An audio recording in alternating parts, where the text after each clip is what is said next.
everyone. I'm Symphony Privet. Thank you for joining us here on Featured. We hope to inspire or simply make you smile with uplifting stories across the country. Let's kick things off in Connecticut. It was wheels up and high spirits for 63 veterans who took off for Washington, D.C. on an honor flight. Stephen Reels was there as families cheered them on, and he spoke to one veteran who was filled with joy by the outpouring of support from the crowd. For the more than 1 million Americans currently serving in the armed forces, the call to action takes a great sacrifice. And Saturday morning, the loved ones of more than 60 veterans came out to show what that sacrifice meant. Escorted by motorcade and first responders. Welcomed by cheers of loved ones. These are the 63 veterans in Honor Flight, Connecticut, covering 5 branches of former armed forces members. From the Army, Navy, to the Marine Corps, like Clarence Papanik. Served back in 1948. I'm having a hell of a lot of fun, I can tell you. What does it feel like to see all of these people here for you today? It's hard to express, believe me. I'm bursting with joy. I'm shocked. Are you ready for the flight to Washington, D.C. today? I can't wait. My wings are ready. For many of the veterans here, their call to protect their country took them across the globe. Conflicts that spanned generations, World War II, Korea, and Vietnam. But it was the trip they were willing to make to protect everyone they loved back home. I says, hey, why should I wait for the draft? Something had to be done. I would suggest here that the 63 folks seated here in the front of the room today are the truest definition of the word patriot and the greatest asset our country has. When their country called, they answered. They put service before self. It's up to you to share your stories, and it's up to us to relay them to the next generation. And that was Stephen Reels reporting. And now to a plane that is permanently grounded in Maryland. Some people, might collect vintage cards or maybe even old school cars. But a man from Maryland is taking things one step further. Sean Martinelli shares how he made his jet-sized dreams a reality. Across Frederick County, Maryland, you could fly forever. The views from up above are what we'd expect. It's when we get to the ground. It catches people off guard. Where we find the unexpected. It just looks different. In plain sight. You'd almost have to wonder about a guy that does something like that. We did, and you're looking at him. All ready? Terry Land is his name. 2 pilots. And this is his plane. For 10 years, it's been on a permanent ground stop on this front yard runway. It was number 3 off the assembly line for the Gillette Razor Blade Company. And how did it end up here? So the story goes like this. As a kid, Terry loved planes, but he could never get as close to one as he wanted. Then 10 years ago, a Gulfstream in nearby Hagerstown popped up for sale. If there's any way I can buy this thing, I'm going to try. Part of the reason I did this is because now somebody can pull off the side of the road and touch it and maybe inspire somebody that wants to go flying. Yeah. I've never had anybody say anything bad about it except jealous guys. That wanted one too. Terry says it was once used as a campaign plane for George H.W. Bush. Oh, there's a table in here. Yeah, you can imagine the deals that were made on that table. Now this Gulfstream spectacle is available for anyone to come see. I had a buddy of mine, him and his girlfriend were up the steps and they took a photo of each other. They sent the photo to his girlfriend's mother and said, "We're on our way to get married." Most importantly, visitors are able to do what Terry once couldn't: stop, stare, and touch. His jet-sized dream fulfilled. And they'll say, "Hey, I know a guy that's got a jet in his front yard." And they'll say, "No, you don't." "Yes, I do." In Frederick County, Maryland, Sean Martinelli, WUSA 9. Getting around campus isn't easy for everyone at Georgia Tech, but one college student is determined to change that. And as Joe Ripley shows us, every day brings him one step closer to making mobility a whole lot smoother. Nathan Wallace is constantly in motion. The small-town kid from Statesboro played baseball, football, and wrestled growing up. I was born with proximal femoral focal deficiency. All essentially on one leg. I had my amputation when I was 8 months old, and then I was fitted with my first prosthesis when I was 13 months old. Nathan eventually moved to Atlanta to pursue biomedical engineering at Georgia Tech. He works here at the Exoskeleton Prosthesis Intelligence Control, or EPIC Lab, helping the team collect data, run tests, and advance motion technology. I definitely dealt with a lot of, insecurities and feeling like it was a burden. It's been very fulfilling, and I feel very privileged and grateful to be a part of this kind of work. With dozens of motion capture cameras, tests can take hours, with each one getting this team one step closer to getting Nathan back on his feet. The heavier they put their force on the ground, the device will push them up or change something in there. PhD student Hyunjin Kim was inspired to help Nathan and others after seeing fellow servicemen in the Korean Army lose their limbs in battle. We're trying to develop a smart prosthesis system to read the user's mind and react to users to provide the better control. Nathan Wallace says he's embracing his condition and leaning on his experience, knowing he will have support every step of the way. Seeing how I can take my experience and turn it from something that once was such a big problem for me when I was younger, and now it's it's something that I'm pursuing that's making me happy. And that was Joe Ripley reporting. A high school football team just got some unusual teammates in Texas, graduates with badges. Jobin Paniker shows us why police officers are now stepping onto the field with the students.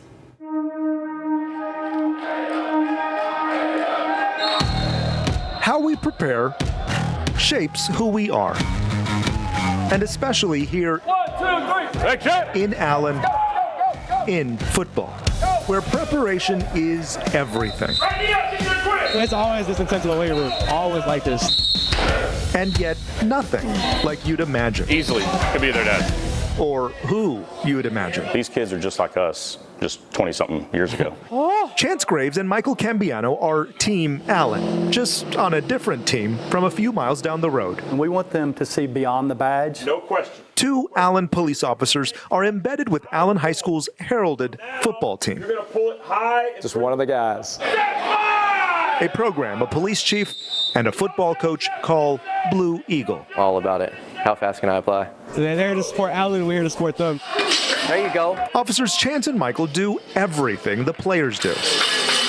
We push them just how they push us. Oh, one more. They travel, train, pre-game, post-game. They're like, hey, you're with that group right there. I'm like, excuse me? They just keep pushing the bar. It's motivating for us to even be in here.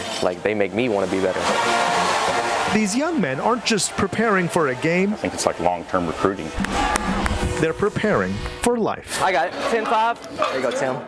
We may be Good lift. in here lifting weights with future cops. We hope a relationship develops. Conversations can be had between our officers and our athletes that might not happen between us. And few things build relationships like being in the grind together and being on the same side of the field. Some of these young men didn't grow up seeing police officers as heroes. Usually people, when they call the police, it's not their best day. The Blue Eagle program is designed to help kids realize new things while humanize the badge. I want these kids to know that I'm a dad, that I have a 13-year-old and a 9-year-old that I'm raising. Like every year, Allen football has its sights set on a state championship. But there are greater victories happening here. Let's go, baby. It's a win-win. Push it! You got one more! And it starts with preparation. Push it! In Allen. Yep. That camera power. 1, 2, 3. Check. I'm Jobin Paniker. All right, we'll be right back with more Featured. Here's a quick look at what's ahead. It keeps you warm, it's comfy, but a new exhibit is exploring everything else that hoodies represent, how a single piece of clothing has become a cultural symbol. And we hear from a comedian who explains why laughter doesn't need a translator, just a good punchline. And a bit later, from working in the office to swimming in the dating pool, why one city is investing in romance.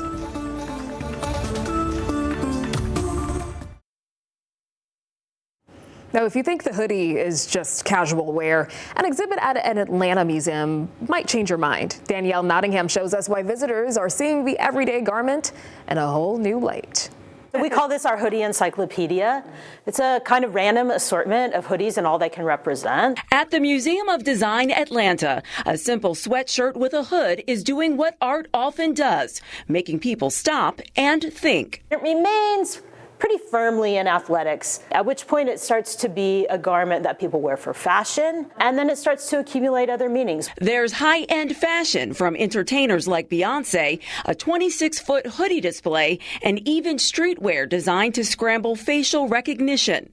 Interactive displays ask guests to reflect on their own experiences with the hoodie. It's a go-to staple. If you don't feel like dressing up, you put a hoodie on. If you feel like dressing down, you still put a hoodie on. So it's not just a simple garment. It's just kind of like so versatile that we're able to put it in different positions to mean different things. Co-curator Dr. Regina Bradley explored the hoodie's connection to Atlanta. You know, you start with crisscross in 1992 with Jump. Cause inside out is wiggin' and wiggin' and wiggin' and whack. And they have on their hoodies, they have on their backwards, you know, their uniform backwards jerseys. So that was kind of like showing the rebellious, youthful side of Atlanta. The exhibit also invites visitors to consider who gets to wear a hoodie and who doesn't.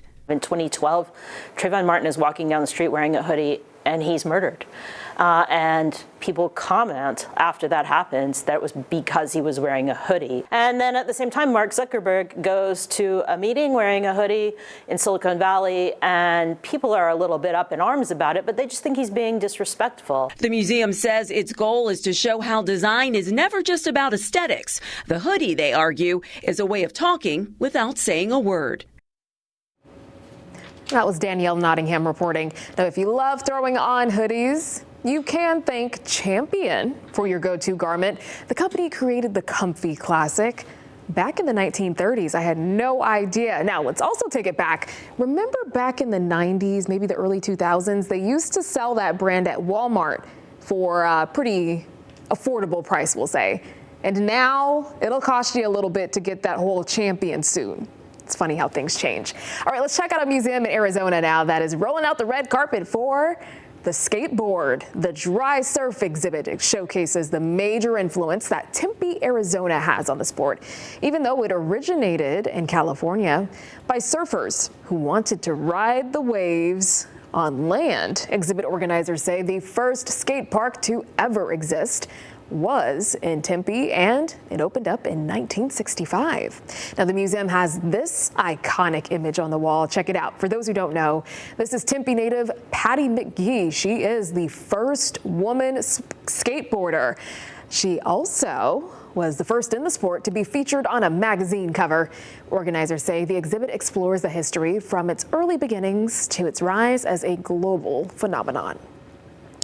Now, in Denver, audiences are discovering that laughter is truly universal. Antonia Velez shows us how comedy can cross any language barrier.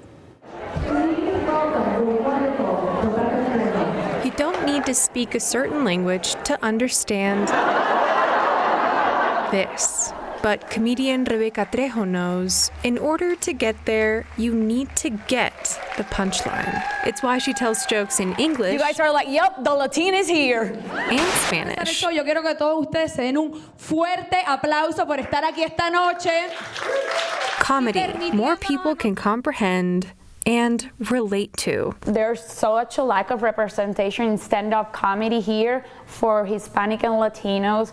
Even though we make 34% of the population in Denver, my show was the only one locally in Spanish. To her, these shows are about more than telling jokes on a stage. Your creative spaces for people to come in and see their identity reflected. They're about giving her community something vital. Obviously, we're Latinos, we're immigrants in this country. We need to laugh as well, especially us, because we're crying most of the time. Before coming to Colorado in 2021, Rebecca moved from her birthplace in Venezuela to Puerto Rico to Louisiana. Much of my comedy, what I write, what I talk about, it's immigration stuff. What story do I really want to tell as an immigrant, as a mother, or just as a human being, paying bills on a flying rock? As a journalist turned comedian, words remained a close friend through all her journeys. I wanted to do something with my writing, but then I wanted to inspire people. I felt like I had gone through a really low moment in the pandemic, and I was able to kind of get out. I'm gonna take a motivational speaking class, and then I got to the motivational speaking class, and it was a stand-up comedy class. Mixing bilingual storytelling with humor, she planted a seed in Denver and watched it grow. And there is a growing scene in many Latinos that are finally being able to tell their jokes and their story in their native tongue. And why is that important? Because it's different. The mannerism is being understood without having to explain yourself. You're just going into the joke without having to set up a premise of validating your humanity. But no matter the language, she knows the words she says into a microphone are beyond an invitation to laugh. They transform. You can change the narrative of your life. Words that can flip the script, both off the stage. Jokes have the ability to make you say things differently. And on. This is the first time I've performed in this kind of a stage, but I have learned right now to this anxiety, I'm trying to focus it into being this is my dream, I got this. You'll be lovely, good night, Lakewood! With Tom Cole and Gonzalo Bedoya, Antonia Vélez. All right, don't go too far. We have more for you straight ahead. Talk about a grand gesture. A man came up with a unique way to surprise his girlfriend, and we get a bird's eye view of it up next. And a bit later, it may look like just a teddy bear, but this little guy represents a bond that's been rocking out for 4 decades, and they are sharing their secret to success. Straight ahead.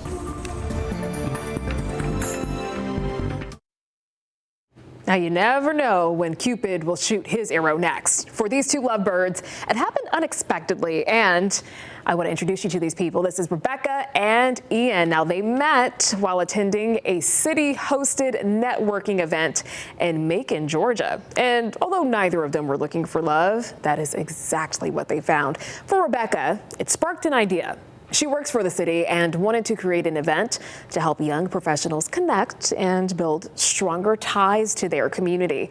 And that is how Mingles and Singles came to life. But Ian tells us it's about more than just finding a date. Creates community it's essential for people trying to ground themselves in where they're working and living. Now, it's not a conventional city plan, but hey, it still works, and it is spreading a little love along the way. A farmer in Ohio came up with a unique challenge for his girlfriend. Check this out. Here's a big clue. First, she had to go up over 400 feet into the sky. Ooh. Carla Rogner shows us how she reached new heights for love. There's a lot of pressure these days to come up with a perfect proposal. When one Grove City farmer decided it was time for him to pop the big question, he took things to new heights. Thankfully, his new fiance didn't find it corny. The seeds for this epic proposal have been planted for months, literally. You know, I really wanted to propose to Caroline and really wanted to do something big that she would never forget. Back in April, farmer Tim Sullivan began working to create the perfect design for this year's corn crop. Then, like any good farmer, he hoped for good weather. You know, if we get a big rainstorm, it could wash the plants out, or if it's really dry, the seed might not come up perfectly, but we had perfect planting conditions. Everything came up just right. But to make this work, he had to get Caroline up in the air before any passing planes or drones revealed his secret. So they buckled into a small plane at the Madison County Airport under the guise of new pilot lessons for Tim. They flew over the field, but on the first pass, she missed it. So they circled back around until Caroline finally noticed the reason for Tim's flight. Through the loud drone of the engine, Tim popped the question. And back on the ground, Said yes, Wayne. We're in the clear.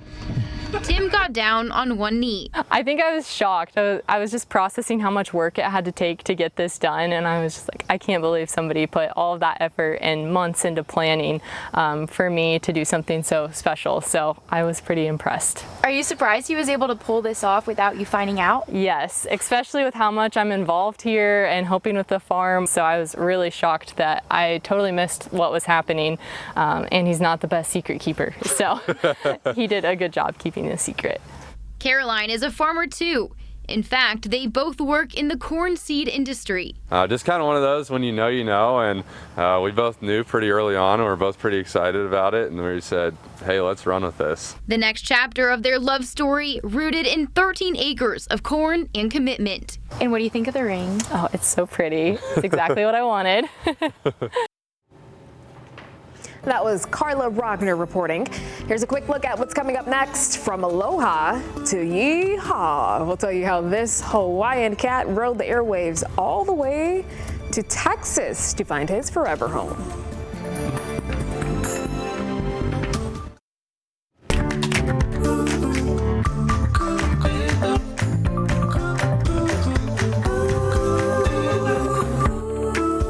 Thank you for staying with us here on Featured. I'm Symphony Privet, and we are continuing to bring you uplifting stories across the country. And Texas, a Dallas radio show known for its star-studded guests, just added a furry twist, a cat. Its journey from Hawaii to North Texas started with a single radio play. Sean Giggy explains how it all went down. New Country 96.3 with Hawkeye and Michelle here. At one of Dallas's most popular radio stations, a lot of important figures have sat across the table from morning show hosts Hawkeye and Michelle. But perhaps no guest has been as highly anticipated as the one who visited the studio last week. I am nervous, and I don't even know why I'm nervous. Never in the show's history have Hawkeye and Michelle ever welcomed a cat. To understand why, you first need to understand where. Hawaii has a meowger cat problem. No kidding. The island is overrun, and they just don't have enough people to adopt that many cats. Hawkeye learned about all of this on a recent trip there. And when he found out about one cat in particular, he knew it didn't belong in Hawaii. It was a black cat with a very particular patch of white. It had a little shape of Texas on its fur. And I said, I bet I can get that cat adopted by somebody in North Texas. Hawkeye appealed to his listeners. There's got to be someone here in North Texas who'd like to adopt the cat. And found a perfect match. Why did you want the cat? Kim Kawahahi slammed on her brakes the moment she heard Hawkeye's plea. I said, this is meant to be. This is my cat. Kim says her last name is Hawaiian. Plus, her son and the cat are both named Kai. I mean, come on. And that Texas tuft on his chest sealed the deal. I mean, how could you resist? She met the cat, who she plans to rename Kona, for the first time in studio. Kim is retiring in a few weeks and says now was the time to open her heart and her home. As fate would have it, she found the perfect addition. And perhaps Hawaii has found a solution to its cat problem. Do they just need to advertise on the radio and you'll be there to pick them up? Well, I think one's going to be my limit. In Hawaii, thousands of cats are on their own, but at least one knows that home is where his heart is. This is a lot different than the island. In Dallas, I'm Sean Giggy. In Pennsylvania, older dogs are making some new friends with older humans. Alexandra Gallo shows us how these play dates go far beyond wagging tails and belly rubs.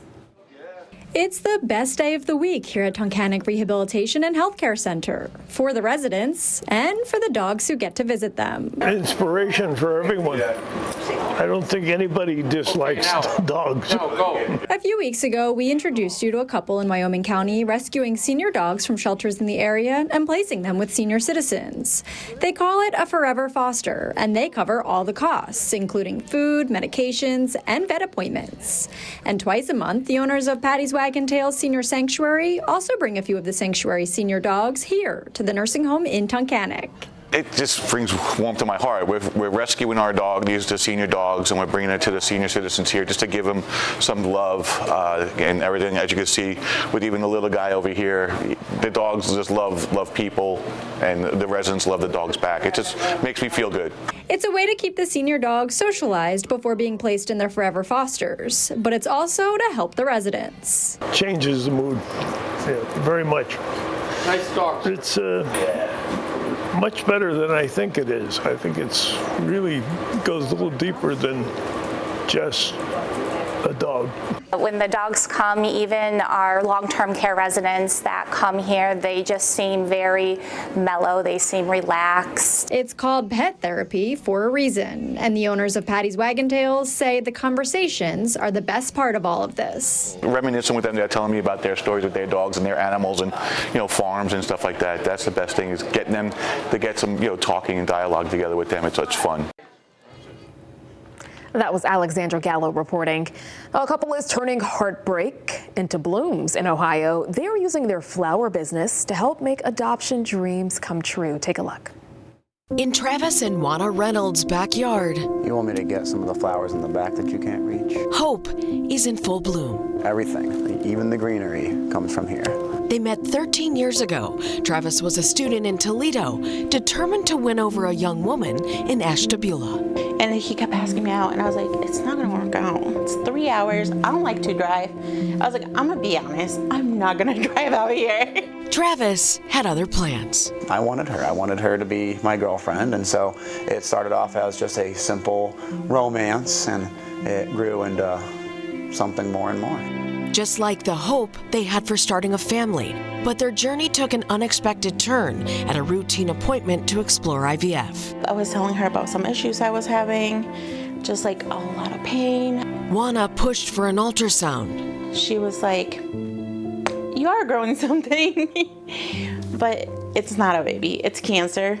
Treatment would save Juana's life, but it would also end her dreams of carrying a baby.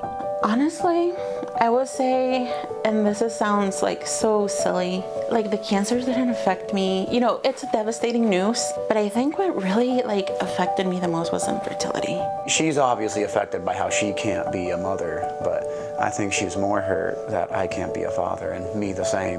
During Juana's cancer recovery, Travis wanted to bring light back into her world. We actually planted seeds before the news had struck. Juana would have no energy. She's tired all the time, but she was just over there in the other room, and she could peer through the window and see the flowers.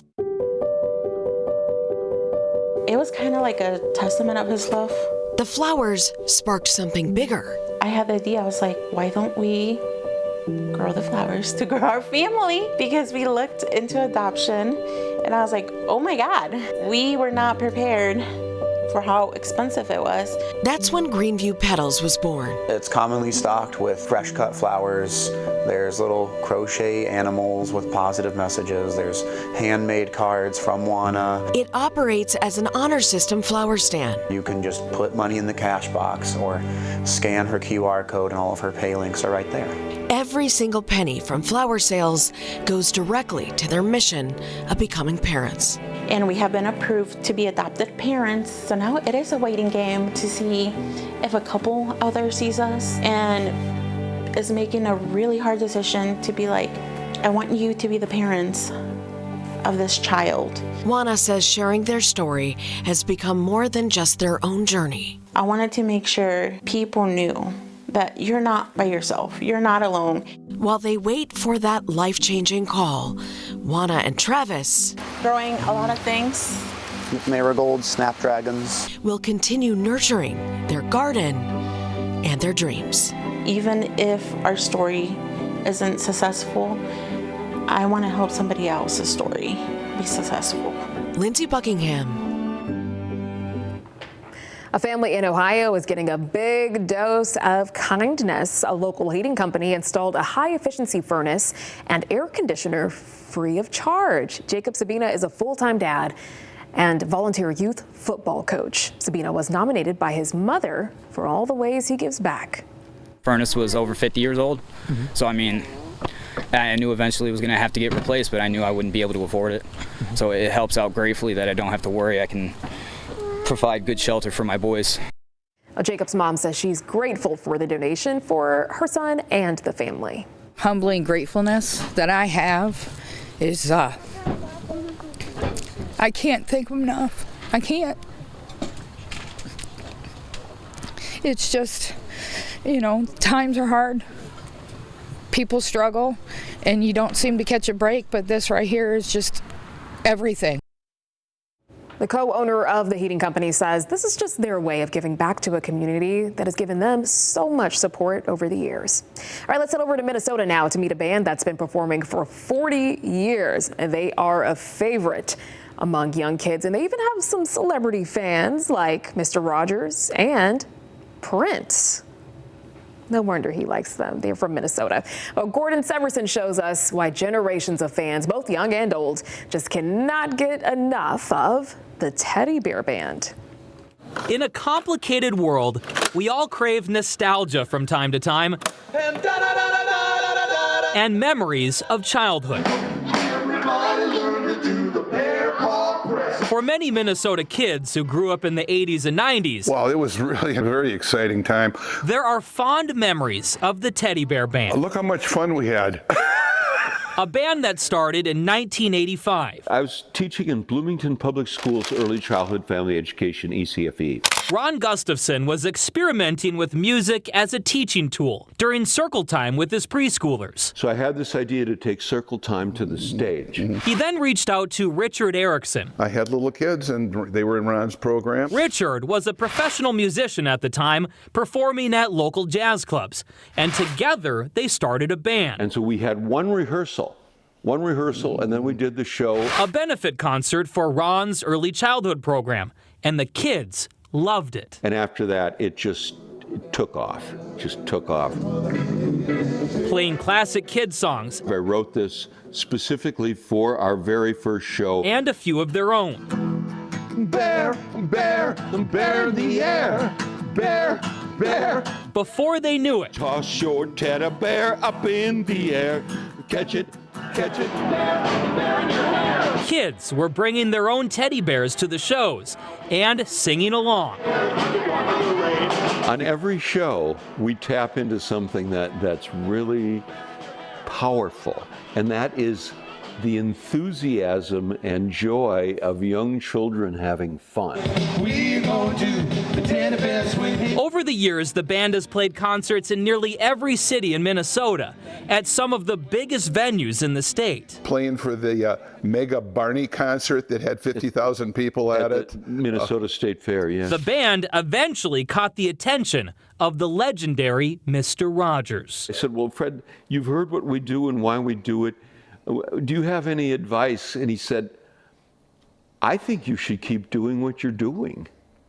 And so here we are. But possibly their greatest memory was recording their first studio album in the Palace of Minnesota music royalty. This is a picture of us at Paisley Park. Invited by Prince himself. Prince really wants us to be in Paisley Park?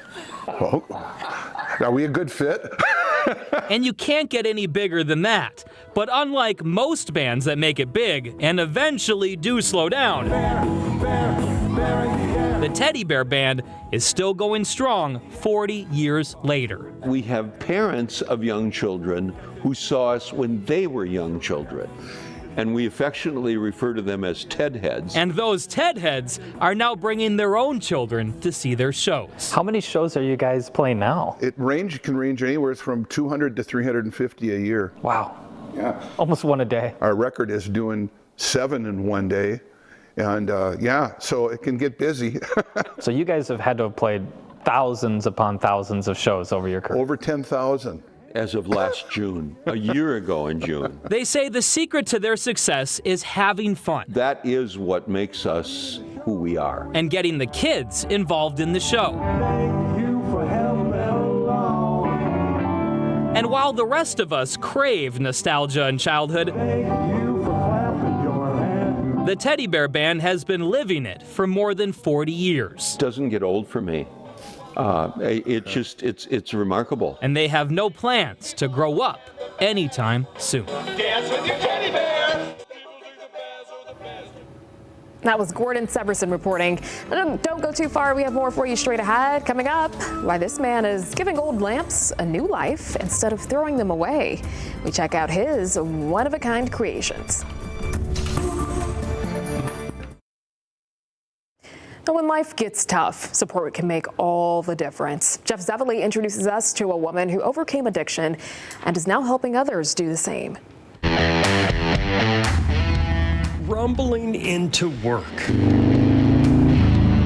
Jenny Wilkins exudes strength while never forgetting her weakness. I was hopeless. I thought there was no way out for me. When I was 17 years old, I thought I was doing some cocaine, and it turned out to be methamphetamine, and then it was a complete downward spiral from that point on. Addiction led to crime and prosecution. I spent my 21st birthday in prison.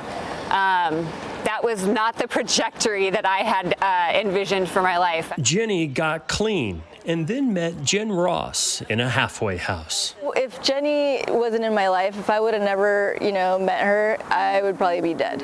A heroin addiction was her rock bottom, but then came this new best friend. God places people in your life for a reason, and Jenny has saved my life in so many ways, not in just my addiction, but in my recovery. Both Jen and Jenny have been sober for 10 years. Chicken salad, snack pack on the go, some water. Thanks for all your help. Yeah, of course. Jenny now runs the street health program. Would you like any dog food for your dog? At Father Joe's Villages. She inspires me on a daily basis, her passion, her love for the work that we do. Mary Jo Scarpetti is Jenny's boss. I think her journey has just been so beautiful to witness someone turning something that was such a hard time in their life and paving the way for others that come after her. It's the why for me of why we do the work that we do. Jenny is also a substance use disorder counselor. She has this way of making you feel safe, feel like you're at home. Gianni Vitiello was shooting meth and living in a tent when Jenny found her. She left her office, did a session when I was still getting high right down off the street. She never gave up on me once. Gianni got clean and now manages a sober living home herself. She also reunited with her daughter Michaela and thanks Jenny for it all. She made the biggest impact on who I am right now. Anyone who comes into her life, they'll never forget her. Gentlemen, we're with Father Joe's. Hello. He's got some snacks and water for you. Jenny is one of a kind. Her kindness, her passion, her love, she will make anybody in the room feel like they're somebody. Her message to anyone suffering from addiction: never give up. Jenny turned her weakness into strength in the Zevely zone. It's like, clear the way, I'm coming through. Jeff Zevely. All right, now he once guided people through their darkest days in rehab, but now he is channeling that energy into handcrafted lamps. And as our sister station in Seattle shows us, he is turning on the light to make the world a brighter, better place.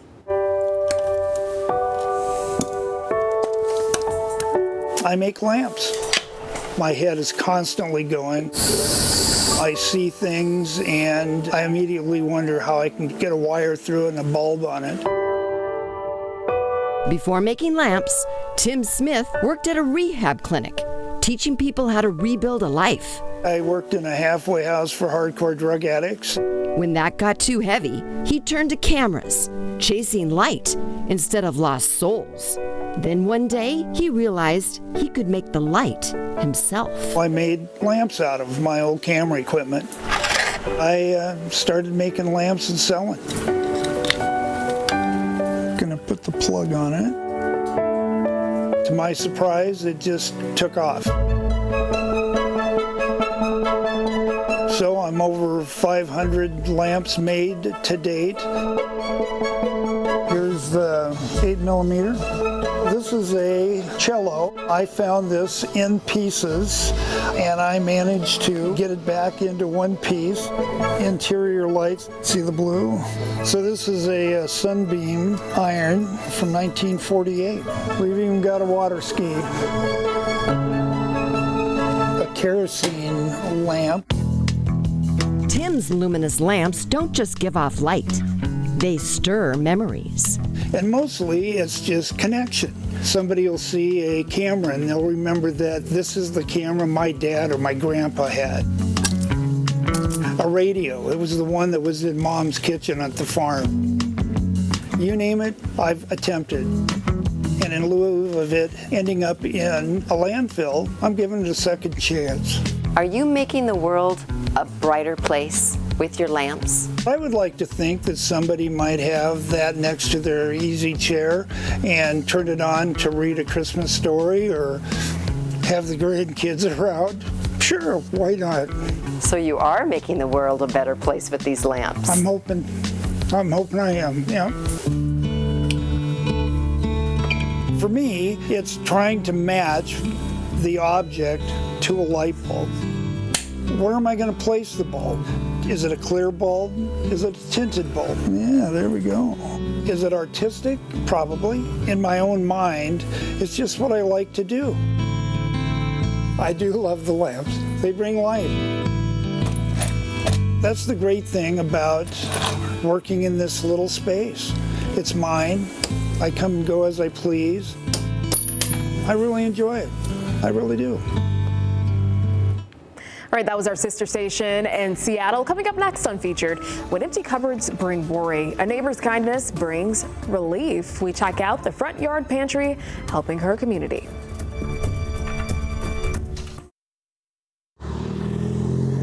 In a Temple neighborhood, we got more chicken coming in. One box is making a big difference. Scott Huntley was scrolling social media.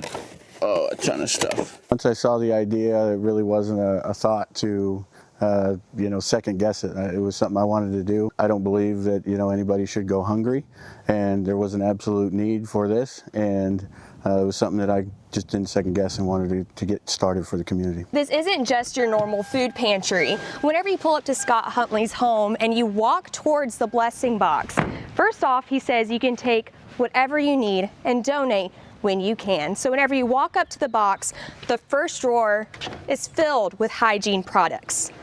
And whenever you open it up at the bottom is all the food items you may need. This is kind of my overflow area that we set up. My garage is a mess, but we're trying to make it work. Huntley's entire family pitches in. All of this essentially gets packing meal kits by hand. Meal kits. It's like this is one of our examples of our single bag meal. It's got the instructions on it. I put a Bible verse and it says it's packed with the Huntley family. God, all is great, right? And without God's glory, I wouldn't be able to do this. The community response, he says, has been overwhelming. People come by, they bring me donations. We've received Amazon boxes now. They have the blessing box on it. He wants to make sure that no one goes hungry. It's important that not only do I do this for the community, that the community understands exactly why I'm doing it for the community. That was Juliana Jackson reporting. All right, that is it for Featured. Until next time, make it a great one.